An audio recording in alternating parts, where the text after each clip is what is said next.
Sub plan ద్వారా దళితుల అభివృద్ధికి కృషి చేస్తామన్నారు సీఎం చంద్రబాబు. గుంటూరు జిల్లా పొన్నెకలలో జరిగిన అంబేద్కర్ జయంతి కార్యక్రమంలో ఆయన పాల్గొన్నారు. బాబాసాహెబ్కు నివాళులు అర్పించారు. ఆయన సేవలను గుర్తు చేసుకున్నారు.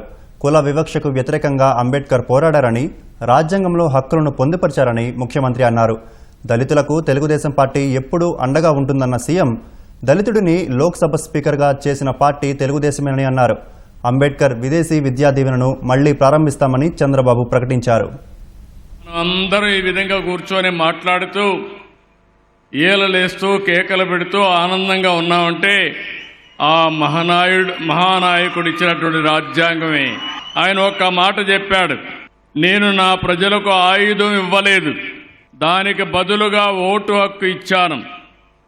ఇప్పుడు దానిని ఉపయోగించుకుని ధీరుడిలా అవుతారో లేదంటే దాన్ని నమ్ముకుని బానిసలుగా మారతారో వారి చేతుల్లో ఉందన్నాడు.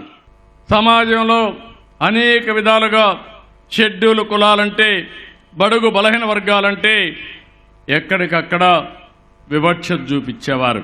ఎన్నో కష్టాలు పడ్డాడు, అవమానాలు భరించాడు. ప్రతి ఒక్క అవమానాన్ని కసిగా ఎదుర్కొన్నాడు, పోరాటాలు చేశాడు.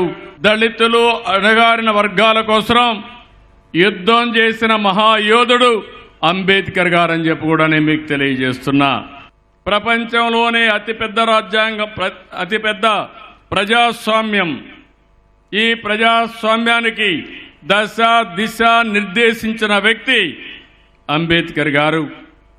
ఆయన ఏ ఒక్కరి వ్యక్తి కాదు, ఏ వర్గానికో ప్రతినిధి కాదు.